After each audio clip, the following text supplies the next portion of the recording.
Is it no Nico, no problem for the Vols, or are there problems for the Vols this year? You are Locked On College Football with Spencer McLaughlin, your daily podcast on all things college football. Part of the Locked On Podcast Network, your team every day.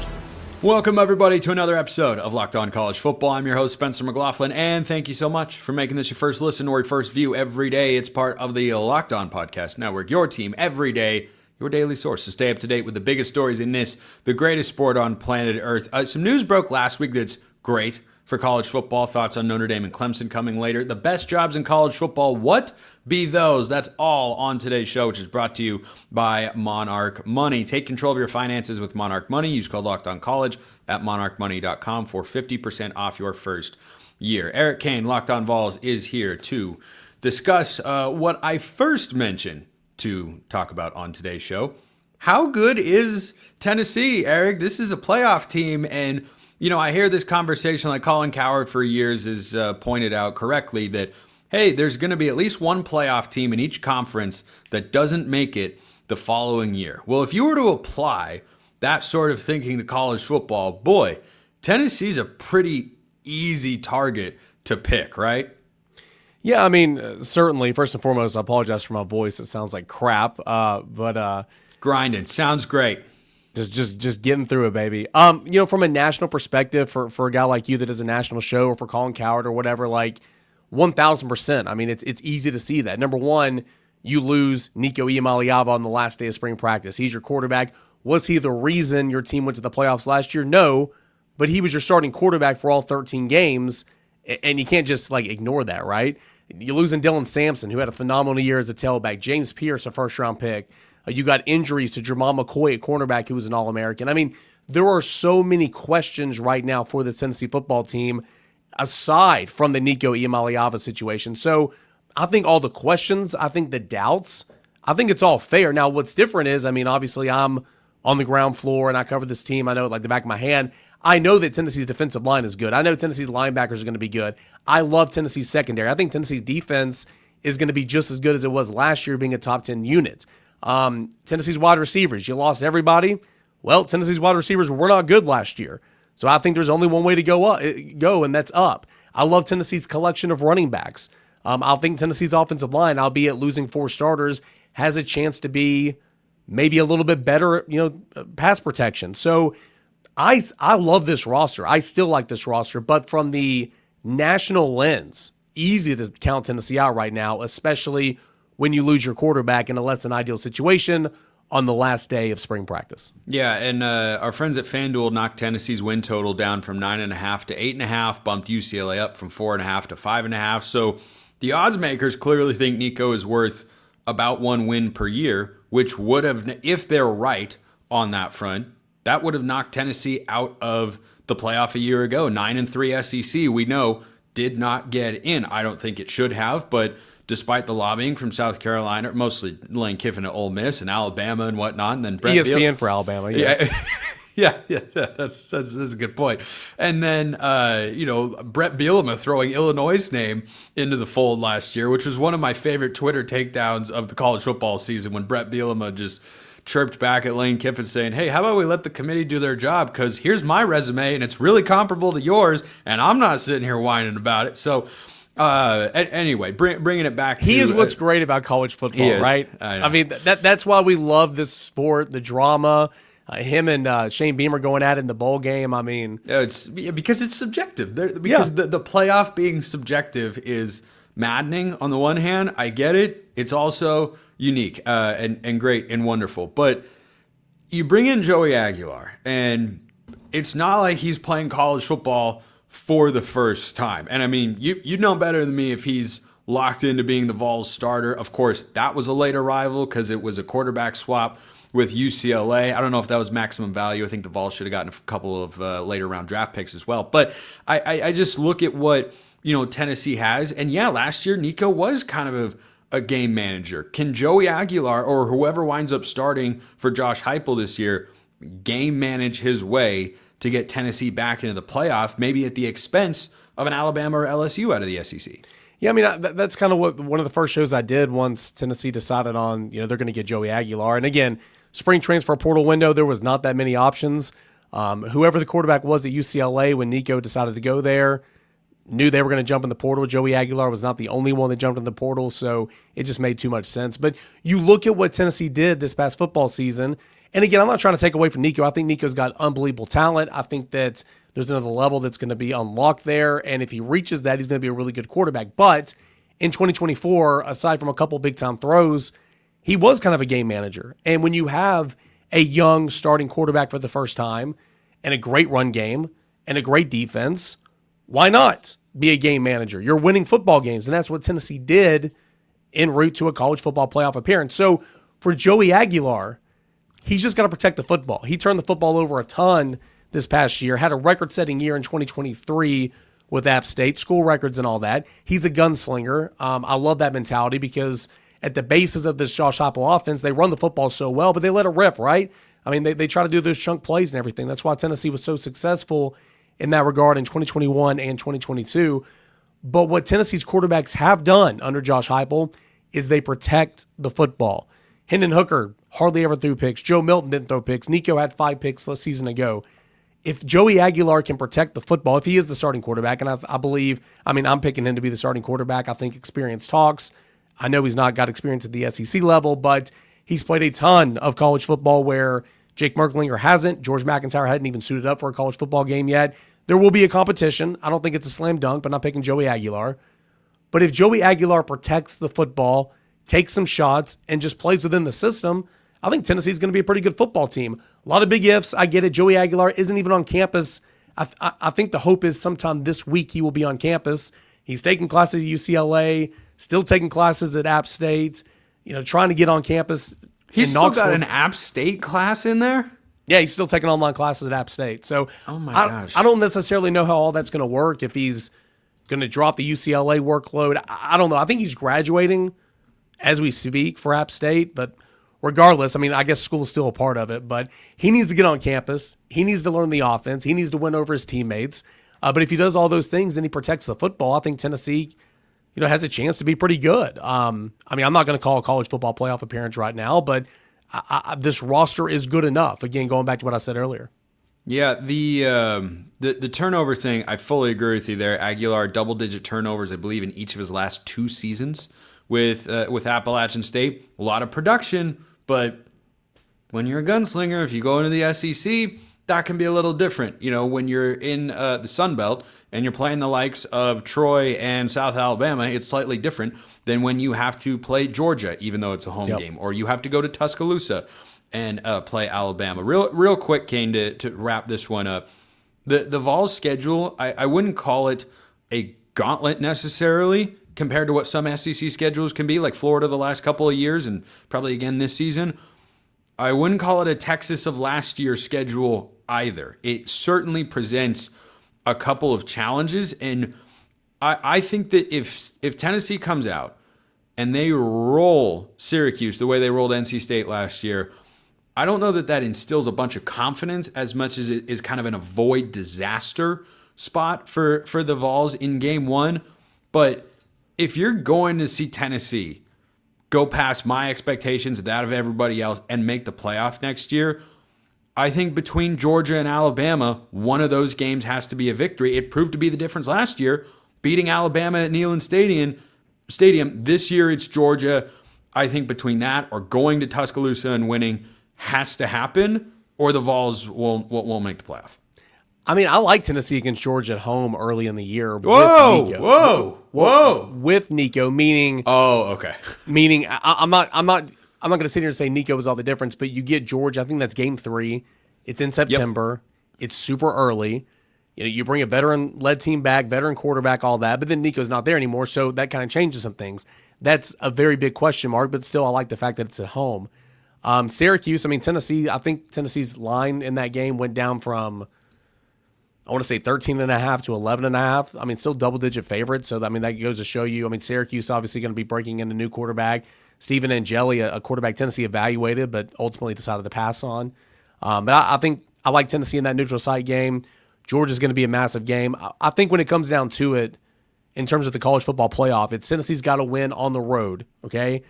You got to split on the road and take care of business elsewhere. That's saying they lose to Georgia. You got to split on the road at Alabama or at Florida. Tennessee's not won on the road at Alabama or Florida in so many years.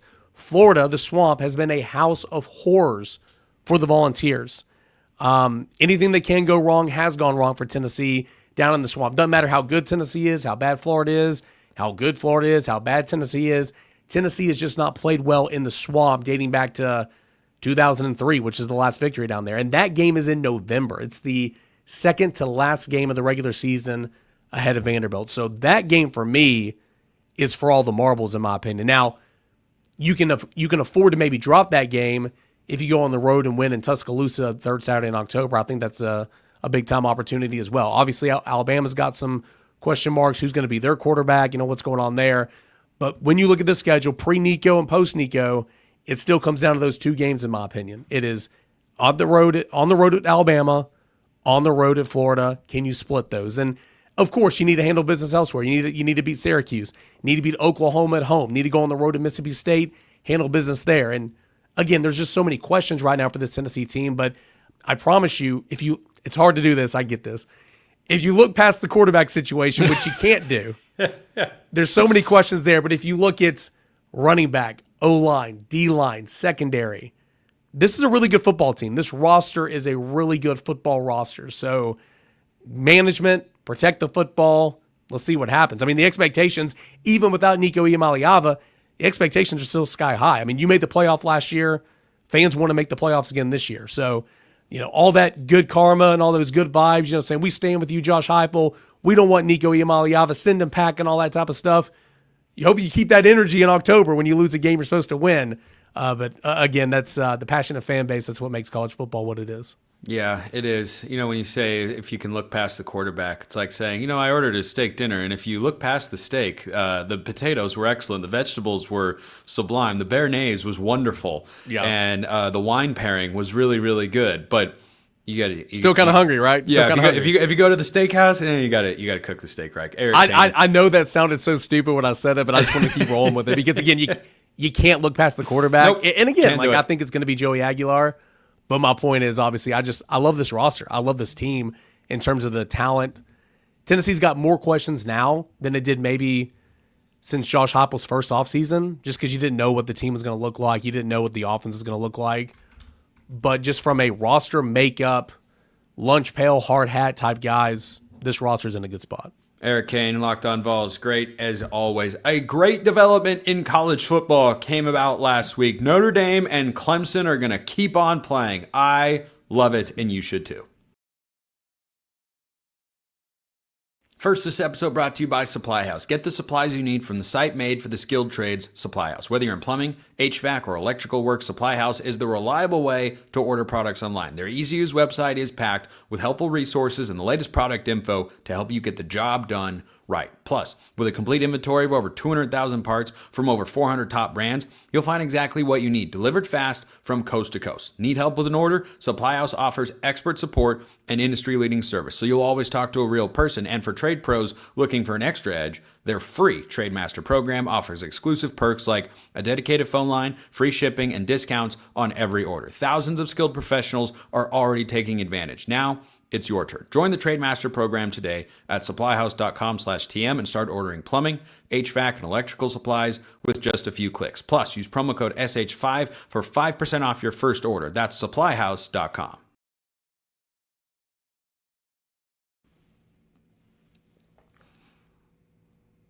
So this news came out recently that Clemson and Notre Dame have scheduled a 12-game series starting in 2027. Going through 2038.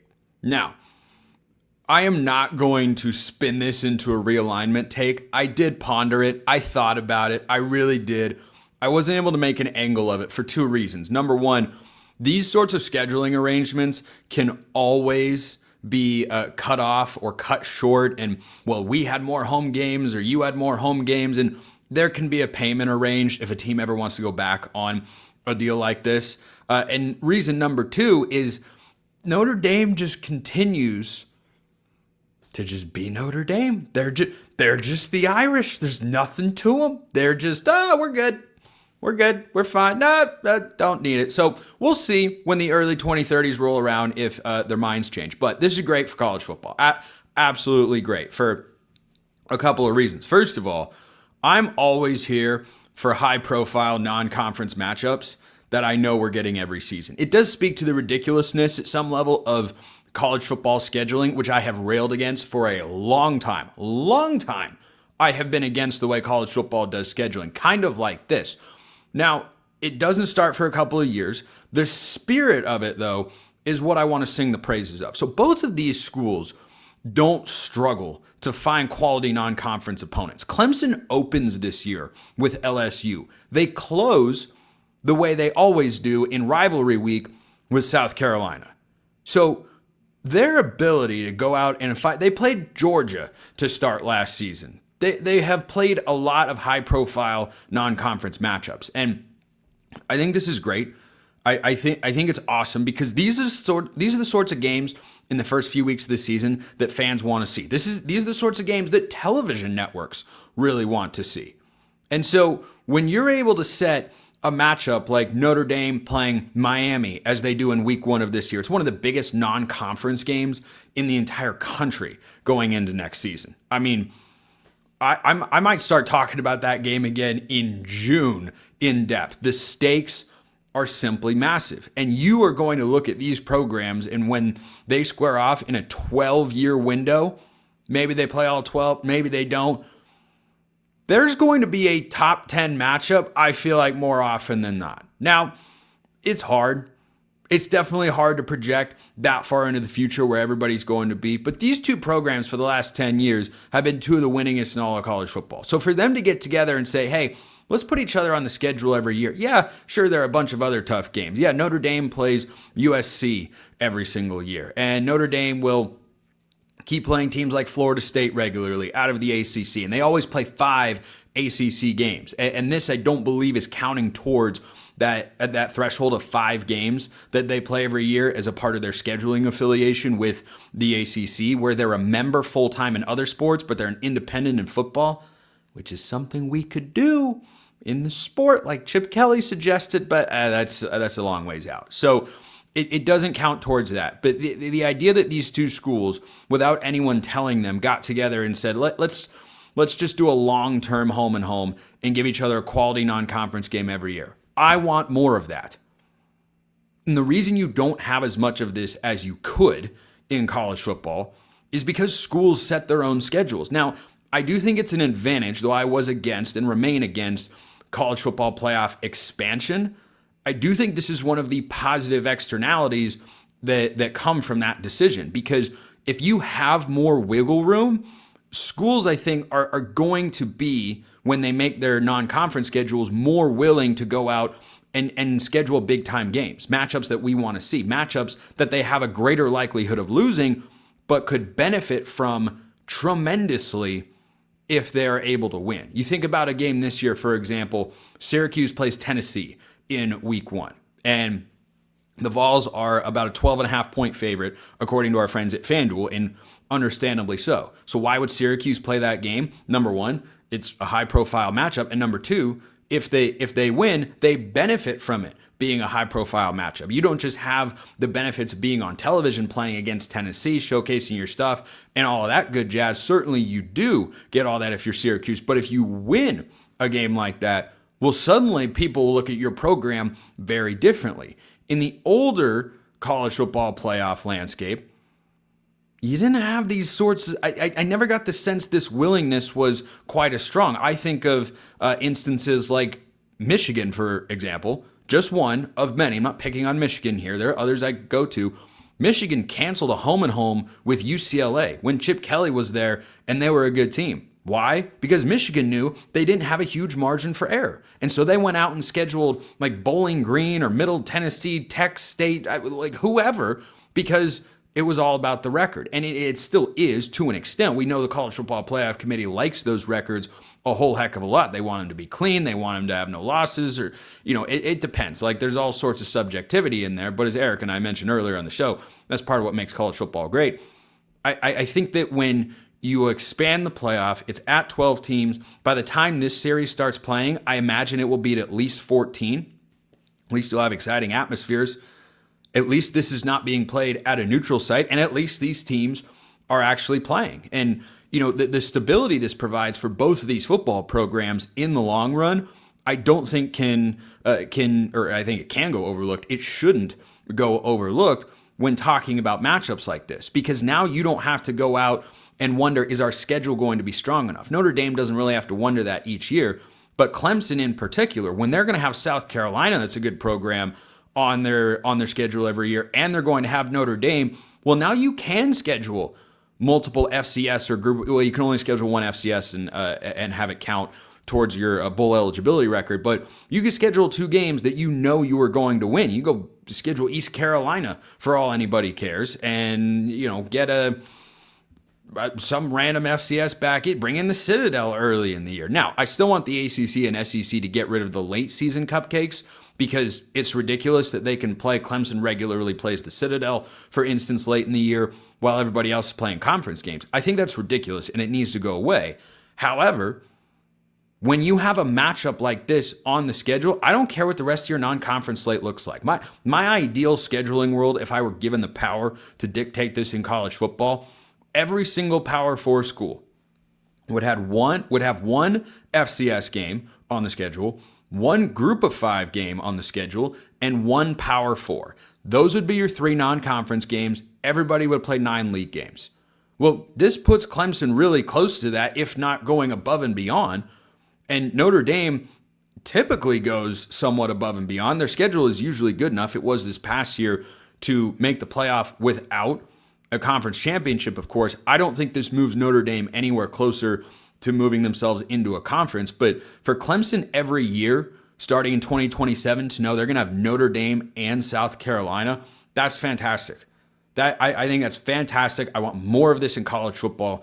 This is great for the sport. I have railed against scheduling for a long time, and I can still think this is ridiculous that, we know it's going to be a series that's played until 2038, but I think it benefits both sides. I do think the expansion of the playoff increased their willingness to go out and make a decision like this, and I hope we wind up getting more of it as college football rolls on in the expanded playoff era.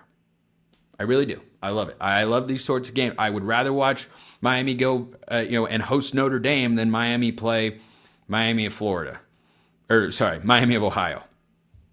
It's a lot more fun. I think you think that as well. I saw something ridiculous last week. Just a glaring oversight from the fellas over at On3. First, this episode brought to you by Monarch Money. Ever check your bank account and wonder, where did all my money go between dining out, online shopping, and entertainment? It's easy to lose track. That's where Monarch Money comes in. Your personal CFO, giving you full visibility and control over your finances. Monarch Money isn't just a budgeting app. It's a complete financial command center. You can track all your accounts, investments, and spending in one place. So you stop just managing your money and you start building wealth. All in one convenience. That's what they're all about. Instead of juggling multiple apps, you can use Monarch to check your finances, track spending, and even plan long-term goals. Take control of your finances with Monarch Money. Use code LOCKEDONCollege at monarchmoney.com for 50% off your first year. That's monarchmoney.com. Code LOCKEDONCollege for half off your first year. Check them out at monarchmoney.com. All right, so peak off-season content here. Ari Wasserman and Andy Staples over at On3 listed what they view as the 10 best jobs in all of college football from a coaching standpoint. And I think this discussion has a lot of different angles that you can view it through, but Andy Staples does not have Texas A&M as one of the 10 best jobs in college football. Patently insane. Now, there are a lot of great programs out there, to be sure.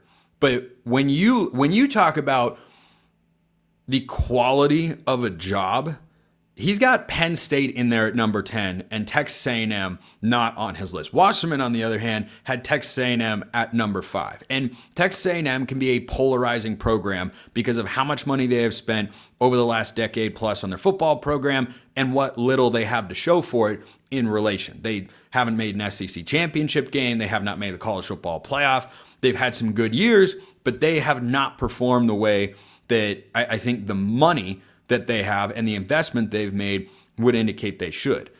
That is not relevant to the quality of a job. And the reason I would put Texas A&M, if I were to have my top 10 college football jobs, Staples has his number one as Georgia, but I think Wasserman is correct in having his number one job as Texas.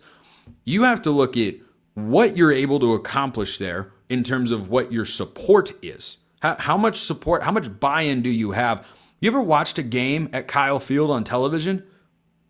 That's home field advantage personified, exemplified, whatever word you want to throw in there.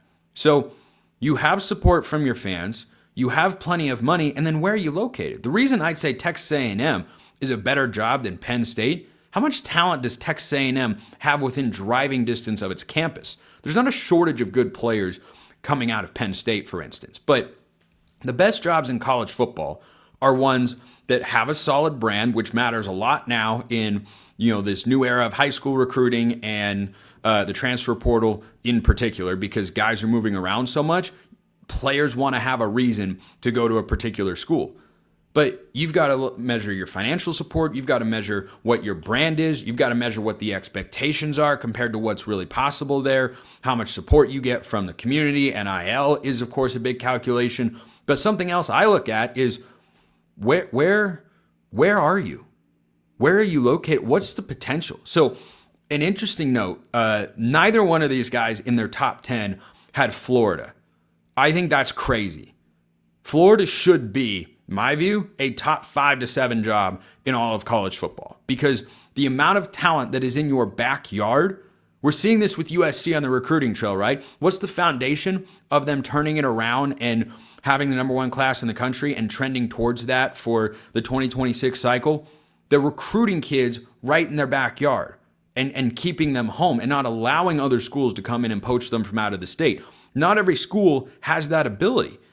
Penn State can't focus heavily on Pennsylvania recruiting and pull a top 10 class. Oregon can't focus heavily on Oregon in-state recruiting and get a top 10 class. There are only 3 states in the country where I think you can do that: Texas, Florida, California, in no particular order. So to look at this, these two particular lists and say, well, Florida's not on there and Michigan's on there. I think Michigan's a great job.